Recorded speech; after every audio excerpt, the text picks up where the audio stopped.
Buenos dias, bon dia, good morning, everybody. What a great way for me to close this week. One of my absolute favorite people since I got to know the Hispanic community, since I got to work here, is our special guest today. Remember, this is our daily webinar series aimed to provide everyone not only with the certainty of having something at every single time, the same time, but also to provide inspiration, to provide courage, to provide motivation, information, and resources so that we can be skilled in this time, be re-skilled to gain training and also to be better equipped to take better decisions during this time that is so worrisome and so crazy for all of us. Today, my absolute dearest friend, Tony Tijerino, who's the president and CEO of the Hispanic Heritage Foundation. Tony has been an absolute pillar for us, the World Human Foundation, from setting up what our operations are to helping us and guiding us from the very beginning. Tony Tijerino, through the Hispanic Heritage Foundation, one of the huge pillars of the Hispanic community, has made an incredible shift and pivoted things since COVID-19. He's been flagging the wave about mental health from the very beginning, about the need to have resources in place for everyone. And I would like to talk today with Tony Tijerino about how the Hispanic Heritage Foundation is pivoting. What are the priorities that you have right now, and what has been? How did you manage through the reaction, as a reaction from the pandemic and now the civil unrest? Tony, welcome. By the way, welcome, my friend. Thank you so much for being here. Thank you, Claudia, and I just appreciate that you allow me to support your vision and mission and leadership. That is an absolute privilege. When we were introduced, I immediately said, this is someone that I want to support in everything she does. And thank you for also what gets lost is how inclusive you are in terms of spaces that you are invited to. You do the right thing by leaving that door wide open and then pulling people in, whether it's the World Economic Forum, whether it's CAN, whether it's the UN. I just want to highlight that because you can make yourself a lot more relevant, a lot more important, and a lot more fruitful by being the only Latino or Latina in a room. That's not good enough for you. You want to make sure that we're all there with you. And I just want to mention that that's true servitude, and I appreciate you. In terms of COVID and a response to it, first of all, my organization is actually built for this. We're built for crisis. And we're built for being nimble and being resourceful and being creative. A lot of other organizations are built for different things, but this is actually what we're built for. And I give all the credit to my staff. We have had no funding for the programs that we've been doing, and we decided to be very aggressive in how we support our community because they need us most, and unfortunately, when the resources are less. And that is something that I put a lot of pressure on my team. When for the last 4 months, we've been doing weekly charlas, virtual charlas online, which they used to be in person. And that pivot, it's a lot of work to do virtual stuff. People act as if, oh, just go on a Zoom call. You know that from the weekly calls that you set up. Michelle and Marisa. And then, but that is something that I really give them all the credit. And those charlas have been able to react to what the community needs.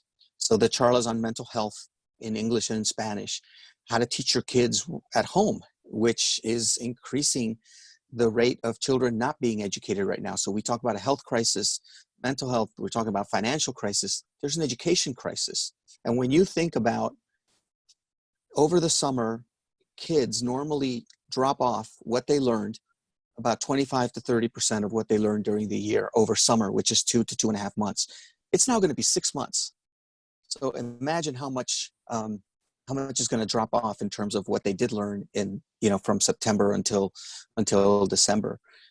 Food scarcity, that's not something that I would have thought of, but our community came to us and said, you need to do a charla on food scarcity. So I want to make this clear that I am led by our community, not the other way around.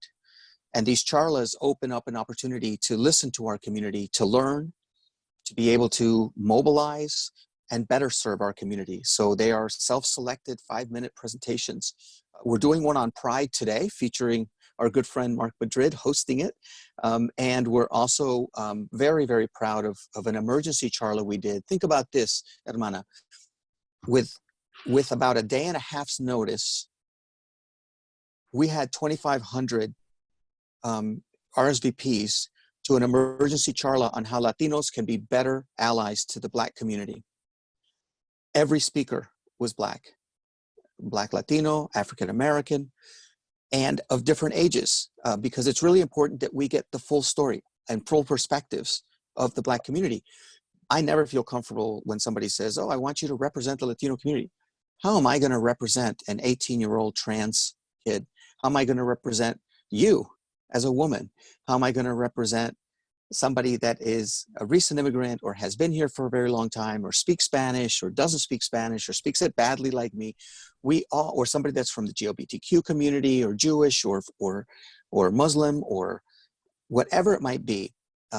We need our community to represent our community. And that's why we do these charlas. Tony, stay there if you don't mind. I mean, like, there's so many questions that I would like to ask you. First of all, I want to stay there in that charla that you did. I would love to also talk about mental health and what you have seen as a trend happening in our community. And it's been so long since this world started being upside down with the health and then the economic, now the civil unrest.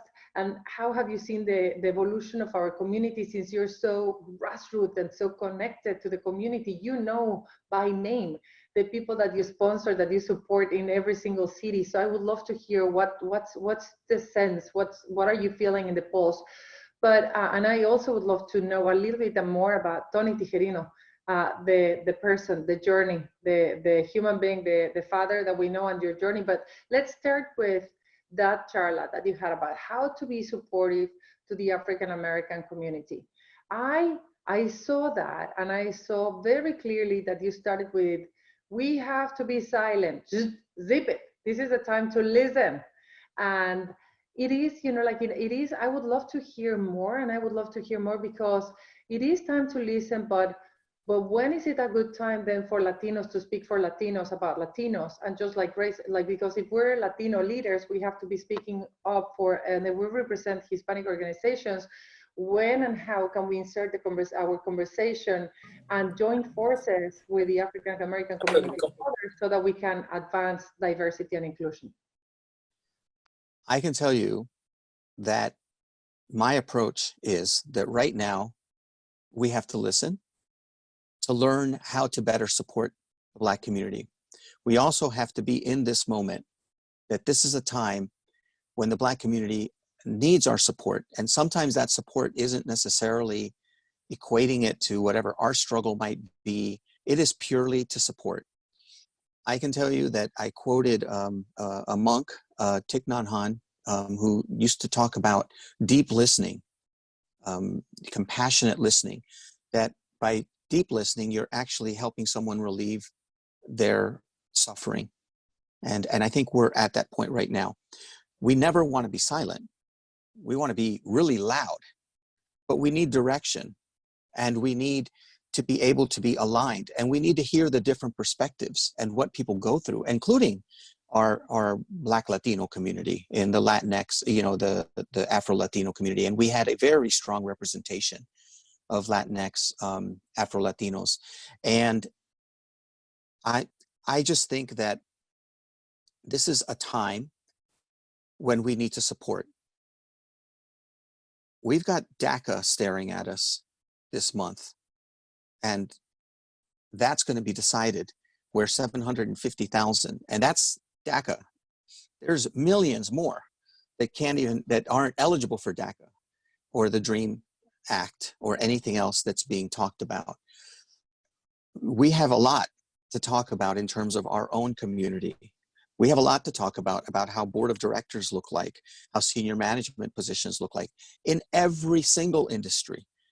But right now, we need to support the African American community and Afro-Latinos in any way we can. And that starts by listening. And again, when do you think, or did you hear in that charla and in any of the other, like in any of the other um, uh, conversations that you have had, that there is a timing moment in which we will join forces and start looking at systemic change for, like really Yeah, discussing diversity and inclusion, racism, discrimination at the systemic level? I think that time is always been around. Um, I, that is something that we have wanted to build on as an organization. I mean, we had a program from a few years ago called Hacking Racism, Bias, and Bigotry, where we used the Kiva process. I remember telling you about it, and going to Brown University, going to high schools, so that we actually hear from our community and give us guidance in terms of how to better address these issues and across all of the different groups that are being marginalized, and also listen to our to the white community as well, because they're the ones we're trying to also impact, and we're trying to impact everyone in terms of this. And if we're just talking to ourselves, that's not going to get us as far as them. But I think we also need to come to grips with how, with our own community, the Latino community's inherent racism, sexism, homophobia, anti-disabled, or dealing with all of these issues, anti-Semitism, Islamophobia, and all of these different things, even fighting between the countries that you came from, where somebody is from this particular country, so you look down on them, or you think that they're not aligned with you. So I've always said, if we're so against building walls, why do we build them between each other and between other groups?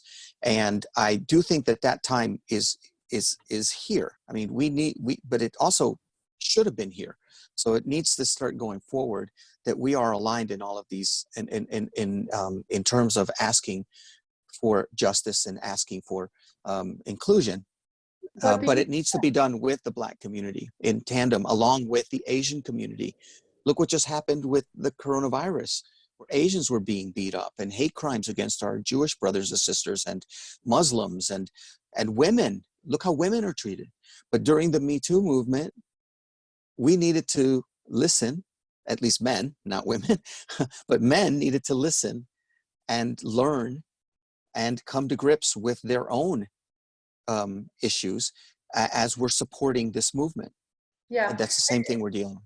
and we need to find a balance, because there's so many, like there's so many times in which we need to act, or we need to wait. So it's about the timing. Someone mentioned the other day, we were having a conversation with the leaders of the Hispanic Star Alliance, and Tony, someone mentioned how fantastic it is to see so many resources offered for people to be educated and to be self, like Mhm. aware, and to be woke. Um, from everybody offering, these are the podcasts, these are the people that you should follow on social media, these are the books, these are the things that you should learn. And someone mentioned, what about Latinos start doing the same? And that's when like when I think it's so important to find a way to be, like to be respectful on the timing, but also at some point be assertive as well, and say like, yeah, we have to do that for ourselves. If Latinos do not bring Latino resources, like these are the podcasts, these are the people to follow, these are the things, no one else will, right? Yeah, we should be championing our issues as well. I just think we need just to be able to support other groups in their own space, Yeah, and us in our own space, and then come together. right. Because the feedback that I got, there were watch parties that people were having at community centers, with even if it's virtual, that they hosted for this charla. That Wow. really moved me. It Yeah. really moved me. You should see some of the emails that I've been getting. But I really applaud the actual bravery of each person who was able to lay out in close to 5 minutes. Some went over their perspectives, their instruction, their guidance, and their grace. I mean, that came across a lot from a lot of the different speakers. Is that you also have to have grace as well as the fight. Tony, have you done anything as a result of that charla with so much success? Have you done any follow-up, or is there any recommendation that you would give um, to anyone about that? What you have learned, particularly of that?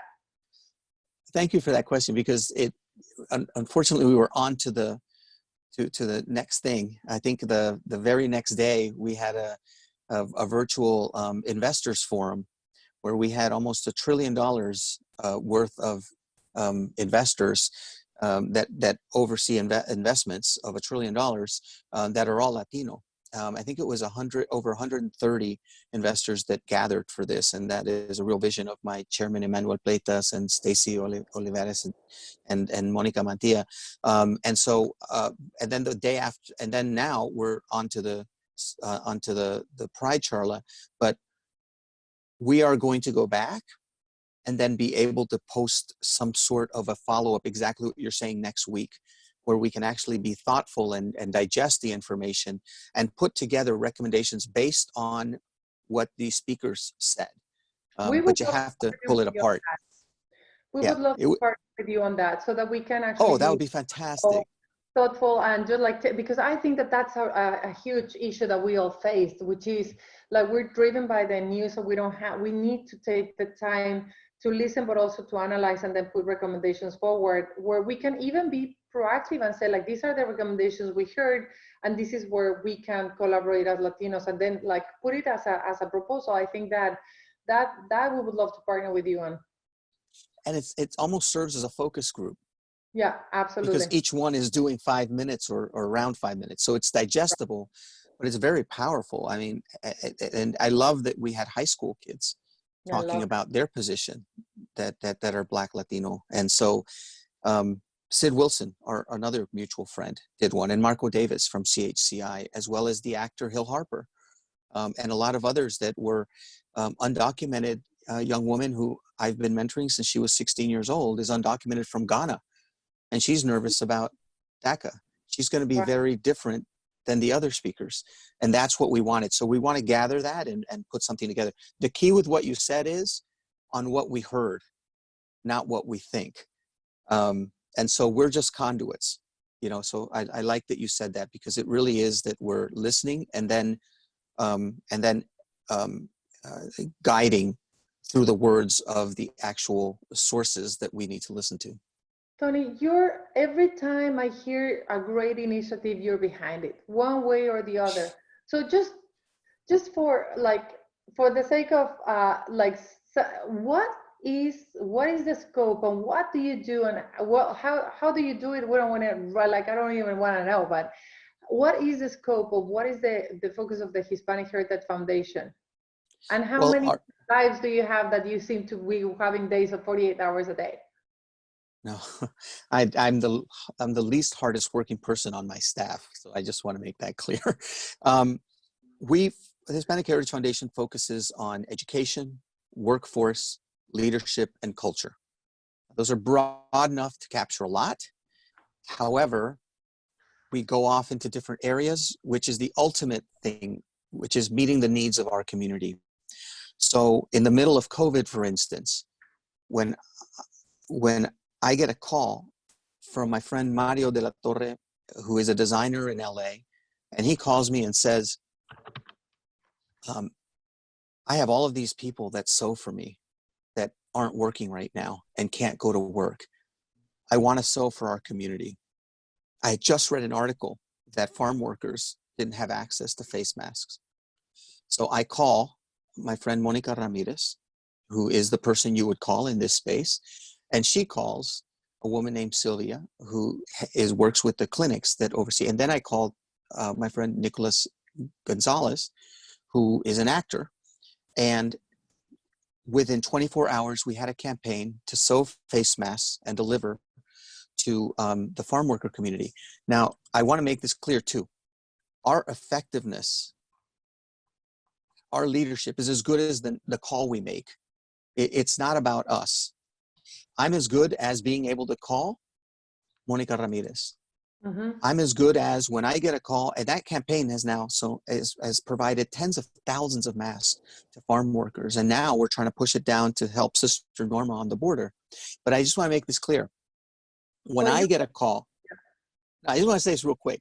When I get a call from my friend Luis Cardona and Shaban that are trying to, that have a community that can't have COVID in a very disenfranchised area here near me in the Maryland area and DC area, and they're trying to find food to deliver to them because they can't go out and get the food.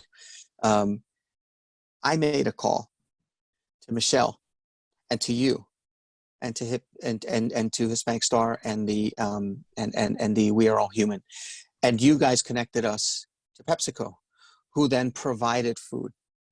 When Sister Norma needed help on the border in terms of, on both sides of the border, in terms of diapers, in terms of sanitary products for women, in terms of toothbrushes and everything else, I called you and Michelle and your team, and you guys connected us to P&G. And these aren't organizations. We don't work with PepsiCo or Procter & Gamble. We'd love to, but we don't. But at the very least, those products were able to be given to somebody that needed it. And so I just wanted to let you know that we appreciate that call that I'm able to make to you. But I just want people to understand that in Washington, D.C., a lot of times, especially in D.C., people get caught up in that they're the stopping point for resource. No, we are as good as the call we can make, and we're as good as the call we get. so you're a connector, and the Hispanic Heritage Foundation has investors and farmers and culture, and you host the awards because you like connecting. You're a connector. Is that the center of the Hispanic Well, Heritage it's, Foundation? I don't know, when you're teaching 100,000 kids how to code, during a year, and those programs are my staff killing themselves and pulling together fellows, young people that are going to be deployed to teach, and to get our workforce prepared, as well as to connect our community. I don't know how much that's connecting, but it's a lot of programmatic work. So when we're doing our youth awards to feed our content, or we're actually just sourcing talent for companies, it's all connecting, but it's actual programmatic work that we've had in place for decades. So it's more than simply connecting. I'm just giving you examples of the value.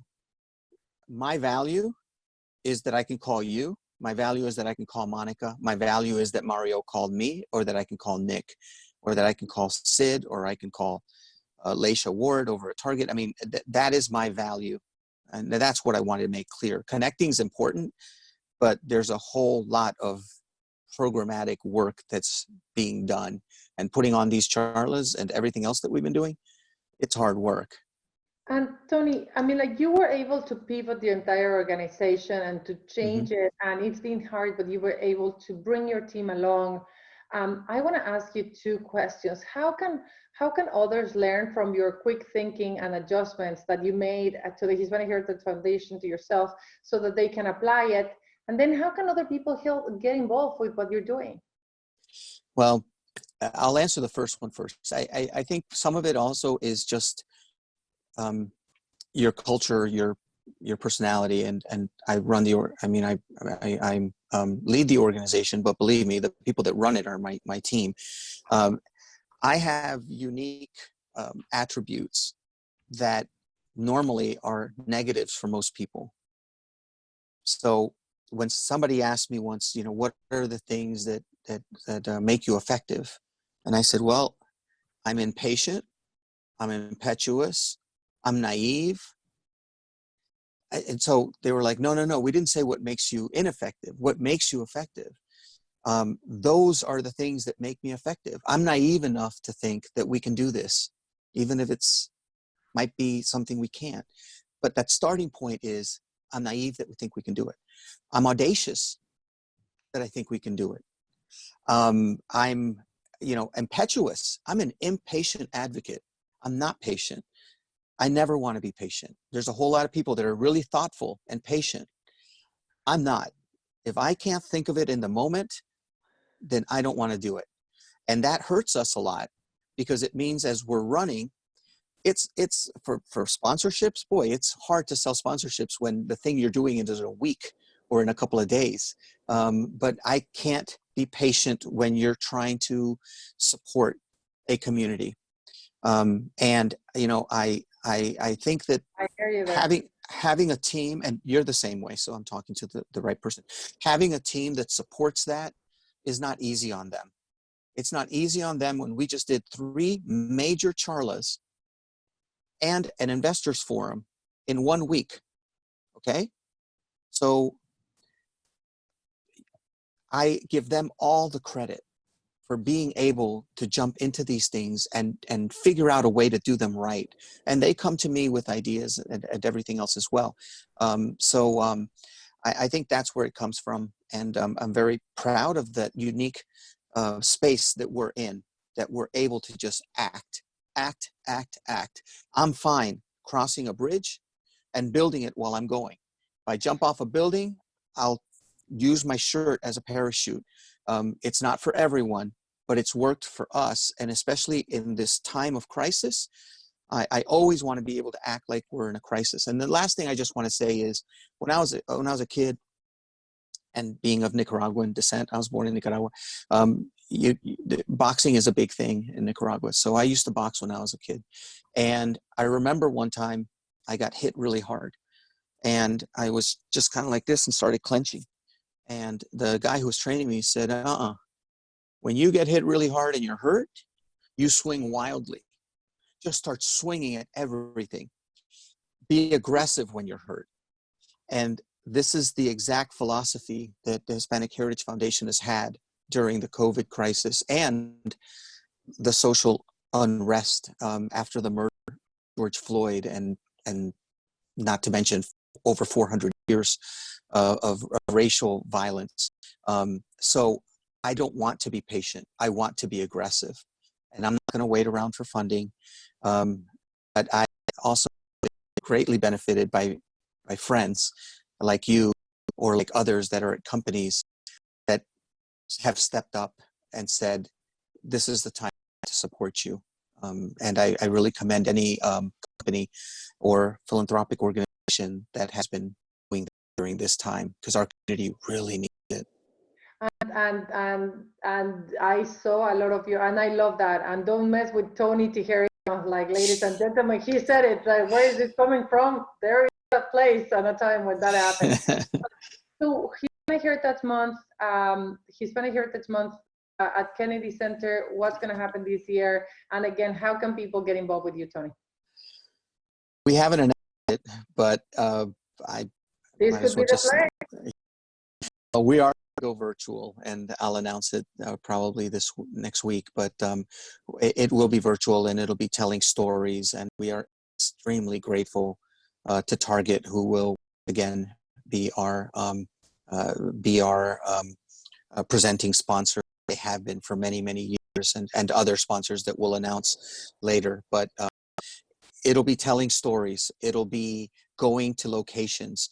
And let me just make this clear: anybody that thinks that you're getting away by doing things virtually, not if you're doing virtually right. If you knew how much it costs to actually do this right, but I'm blessed to have a great set of producers. But that's for Hispanic. Right now, we're still in this crisis. And I just want to mention that we are launching a program this week, next week, which is called Cultural Comforts, with the National Latino Museum, as well, Friends of the National Latino Museum, and also with Ingenuity. And what we're doing is we're using the premise that food, dance, and music comforts. And there's research that I found that really demonstrate that those things actually comfort our community in terms of mental wellness and mental health. We will announce artists will be, but we will have artists that will be doing unique, and these are major Grammy winning artists and others that will be James Beard award winning chefs, and award-winning DJs that we have been blessed to connect to through the Hispanic Heritage Awards and other programs, that we will have presenting a song or a meal in a unique way in terms of comforting our community. And we will be scrolling health resources during that. And it's called Culture Comforts, because right now we are being hit disproportionately, and it continues. It just continues. Everybody's acting like there was a vaccine. I had my kid tell me the other day, "Oh, this is great. It's over. They're opening up the playgrounds again." And I was just like, there's no vaccine. No, not only that, like if there's anything, the second wave of COVID will come and hit us first to us because of the large numbers of people that we have already in the front lines. Tony Tijerino, you literally are for me a Hispanic star. You're a Hispanic star supporter. You're a Hispanic star. I am. You're a Hispanic star. Thank you so very much, President and CEO of the Hispanic Heritage Foundation, my brother, my friend, Antonion Tijerino. Thank you so much for this opportunity. Thank you for all you do in your leadership. Absolutely. Gracias, un abrazo a todos. Nos Bye, vemos. bye, gracias.